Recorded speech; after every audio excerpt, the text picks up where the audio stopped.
All right, welcome to the season 2 awards show. It is Pars and I once again, streaming on a Wednesday, as we did last week. Pars, how we doing? You play tomorrow night. How we feeling about that? There's the dog. I do, in fact, play tomorrow night. I told you Commissioner Dog was going to take over this thing. But I do, in fact, I'm playing awesome, dude. I'm so ready for playoffs. And I congratulations ahead of time to everyone who wins the night. If you guessed all four right, the voting had closed 10 minutes ago. If you guessed all four right, you're getting 125 coaches points for your team. So I look forward to seeing who guessed right and who didn't. Yeah. So let me be able to switch scenes correctly. It is not letting me do that currently. There we go. All right, we will head over to this scene, the award show scene, and we are going to start with the commissioner awards. So, Pars, we won't reveal who it is, but I'll let you talk about what this award is for. I took it over after Blake came up with it. The award's essentially for the team that had to deal with the most during the season, right? It's like, I don't want to call it the we feel bad for you award. It's not. It's you actually dealt with this, got through, preserved, and went through the entire season, and we're happy to have you. That's what this award is for. It's to shout out somebody who's just been through it. And I'm very happy with who gets it this year. Yeah, and not a team this year. No. Pars focused on a certain person this time. Well, we're not going to wait. The winner of the season 2 commissioner award, Coach Barack Chalk of Miami. Pars, what was your decision in giving Barack this award? Brock, let me tell you what, when we're doing coach mode, it is so hard to sit there by yourself. I know some of us like it every now and then, but when you don't have an OC or a DC for every single, except for the first two, I think, for every single game, that is wildly difficult to sit through. And he sat through every single one. He had 4 interceptions against us. He by himself. He was playing outrageously throughout the entire year. So I'm very happy to have him. I'm sad to see him leave, but this man went through hecking back or helling back, I don't care, we're on YouTube, to really get to the end of the season. And I'm proud of him for getting to the end of the season. He deserves this 100%. Yeah, I agree. Everything went wrong for Miami, and he stayed there. Um, was in a lot of the games. But yeah, winner of that award, Cord. There's no assistant coach award. Maybe that's a season 3 thing, but no award with that yet. With That that will being not be a season 3 thing. with that being said, where do you want to go next, Pars? We've got 3 other ones to do. We're saving Heisman for last. Let's go coordinator of the year. All right, so coordinator of the year. The 2 finalists were Coach Monarch of App State, Coach Wad, because he doesn't have a picture. I just stole his Discord icon. But yeah, Coach Wad, offense coordinator of UCO, defense coordinator Coach Monarch at App State. The 2 that we both, I think everyone knew these were going to be the finalists. Pars, any thoughts on this one? Listen, Coach Monarch is the first DC ever. All right, let's just get to that real quick. Shout out to him for that. You've already won. Wad, you know what? He might be the best mind in this game. And it helps when you make the entire thing. However, he's fantastic at what he does. You can see the impact he has when you're without him. Monarch's the one who kept App State in games and won App State games. So I'm excited to see who wins this. Yeah. Um, Even when Wad technically wasn't in games, he was DMing me plays and telling me what to do, and he wasn't even looking up the game. So that tells you anything about what Wad did for UCO, then yeah. Anyway, winner of the Season 2 Coordinator of the Year award is Appalachian State Defense Coordinator Monarch. As Par said, probably kept App State's undefeated for most of the season, just Yeah. not allowing any points. Pars, you got anything else to add on? I mean, when you look at it, pick sixes won games, right? You can call him the luckiest team in the game. You can do that all day. Monarch called plays for pick sixes to win games, and it happens. Wad, I see you saying it's not fair. Always the bridesmaid, never the bride, man. I apologize. You're never going to win. Now we can go to head coach of the year. Yeah, second year in a row, Watt has finished second in the coordinator of the year voting. So Wad, just be prepared to finish second next season as well, because it's probably going to happen that way. All right. As we said, Coach of the Year, the two finalists, myself, so I will not, have any opinions on this, and Coach Mason of App State. Same teams as the coordinator of the year. So, Pars, thoughts on this one?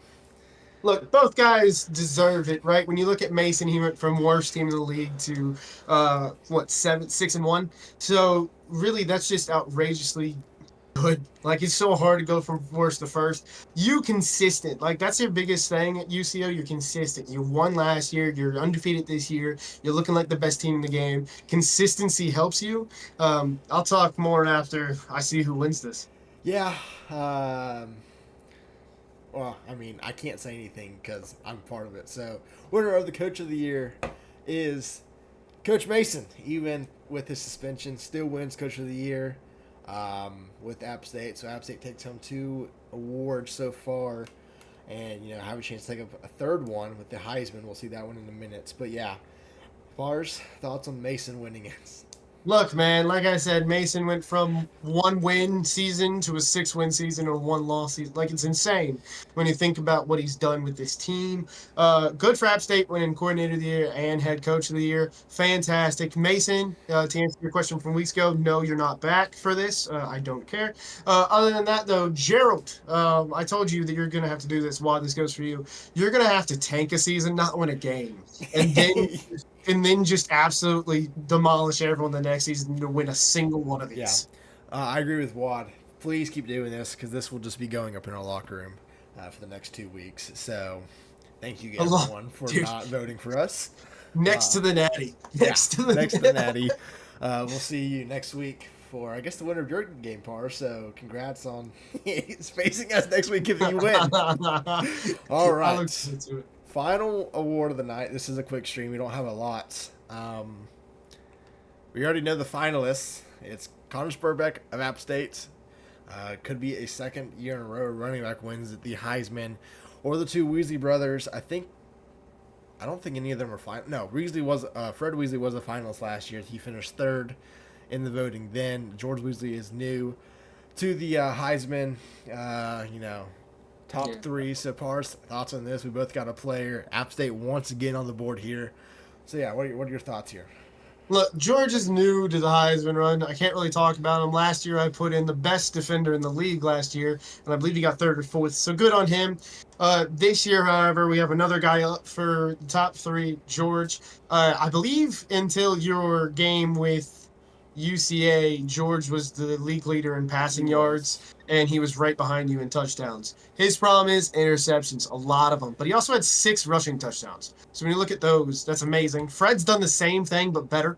That's all I got to say about that. And Spurbeck, again, we're seeing a second year in a row where a legit running back is keeping teams winning. Zach Armstrong did it last year. I don't think he deserved to win it last year. That's throwing shade. But Connor Spurbeck did it this year for a better record. So, he could easily win this. So, yeah, I got the stats pulled up. Remember, Weasley has played in 8 games, technically 7 because he got subbed out at halftime in the last 2 games. So 7 if you add the quarter total, same as Weasley. Fred Weasley was 118 for 180. That's 66% completion percentage. Has 1,603 yards, 18 touchdowns through the air, 212 rushing yards, and 5 touchdowns. So 23 total touchdowns for Fred. George Weasley was 63% through the air, 14 passing yards, 12 passing touchdowns, 68 rush yards, and 5 rushing touchdowns. So 17 total touchdowns for George Weasley. And Connor Spurbeck had 664 yards on 182 carries. That is 3.7 yards per carry, 3 touchdowns, but 12 broken tackles on the season. Yeah. Go ahead. Yeah. I mean, it's insane what each one of these three have done. They've really carried their teams. Shout out to Hunter Redmond as well. Not up here, but definitely carried his team. Maybe if his head coach did his job in the stat sheet, he might be around here. However, shout out to these three for being here right now. Yeah. All right. Final predictions. I want to see it in the chat because this is it. We don't have anything else after this one. So, who is winning the Heisman? We'll have to wait a minute, Pars. So I guess we can preview the game tomorrow night. We're waiting for predictions to come in. UCA, UConn, the 4-5 matchup, with the right to go face UCO in Santa Clara. So Pars, I know you don't want to give a lot away, but how are you feeling going into tomorrow night? Lost 3 in a row since starting 4-0. How do you look to turn around tomorrow night? I mean, fun facts, this happened to me last year, right? Not going into the playoffs, but I won three in a row, lost three in a row, and then won two. So at the end of the day, it's like we could easily do it here at UConn to definitely bounce back in this game. I look forward to this game. I think it's a good game. UCA has impressed after looking horrid the first week. So that they've impressed, they've bounced back. At the end of the day, I think we have the better team overall. I think we have a game plan going in that I'm very comfortable with. And this is a new year of George, man. This isn't last year's playoffs where he missed every single ball. This is a new George Weasley, so I'm feeling good about it. Yeah, well, you guys are lame in the chat. I only saw 2 predictions. I mean, everyone said it in the whatever. That's true. Everyone said it. It's been Fred and Zach. Shut the hell up. You have no right to talk to me after what you did earlier this week in the Gridiron Talk in Gridiron Chats. Anyway, yeah, Fred and Spurbeck are the 2 I've seen. With that being said, the season 2 Heisman winner is Fred Weasley, quarterback, Central Oklahoma. Fars, this is my player, so I'll let you talk about it. By far the best player in this league. If it wasn't for CCU's quarterback last year, he would have been by far the best player in the league again. So it's really Fred Weasley, and what you guys have done with him over there have been insane. It's been remarkable. Probably the best freshman outing I ever saw last year, the best sophomore outing this year. He just looks really good. You guys get him hot. He leads games, somehow hits deep shots to win games. I don't know how the heck that's happening. And you hit an 80-yard bomb against me going into halftime when I played prevent. So when you look at it, like, this guy just makes things happen. He wins games and gets it done, and he's by far the best player in this league. Yeah, Pars, wouldn't feel bad about that. I think we've done that to 3 different teams. I know. Coastal, or now Jack State, and Upper Iowa. So, yeah, Spurbeck did way more for App State than Weezy did for UCO, says Excel. Not at all. Not even a little bit.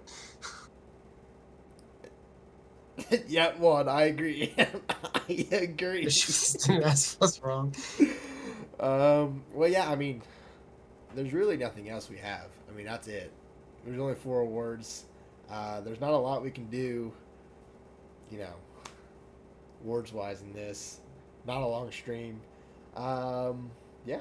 Tomorrow night, UCA or UConn. Pars, any final thoughts?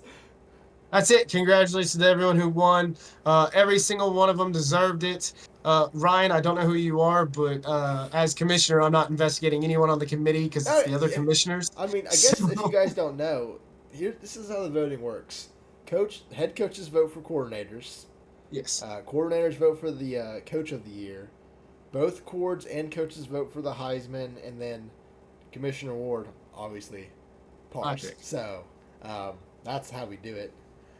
It's really left up to you guys. If you don't like it, vote differently. Here, I'll break down the Heisman voting. So here's how the Heisman voting worked. Fred Weasley had 12 first place votes and 1 second place vote. Apparently he didn't get voted. I don't know why it says 17, but he only has 13 inputs. I don't know where that 17. But yeah, he won by 17 votes. Oh, 17 points, I mean. George Weasley had 1 first place vote, 7 second place, and 4 third place votes. And Spurbeck had 3 first place, 3 second place, and 5 third place votes. So, yeah. Fred won by a pretty easy margin. Was not as close as last year's. Last year's came down to a single ballot that determined it, like 10 minutes before the show started. So I have zero comment on last year's. Yeah, we're not going to comment on that one. No, I don't think anybody's ready for us to comment on that one. That'll be a season 4 one. We'll actually see what happens. Yeah. And no, we're not telling the whole story. We'll wait. We're gonna wait a little bit. It's like a few. We're gonna wait till season 4. How many 5th place votes? We only went up to 3.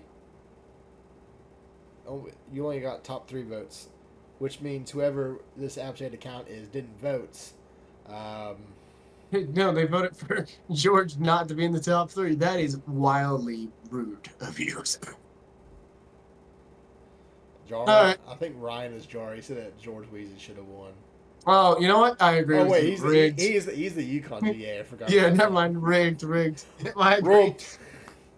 All right, yeah, we're ending the All right, stream. guys. Yeah, I'm done. I'm There's not nothing sitting else here to anymore. say. We'll see you Uh, tomorrow night. I think Gage is streaming that game, so yeah, Gage. oh no, dude! I haven't won a single game with Gage streaming. I mean, I'll probably join him. So Okay, cool. I I've haven't won a got I've single. got nothing else to do tomorrow night. So yeah, I'll probably join him. But yeah, we will see you all tomorrow night for the final round one game. Central Arkansas, Connecticut. Appreciate you all for watching, and we'll see you tomorrow night.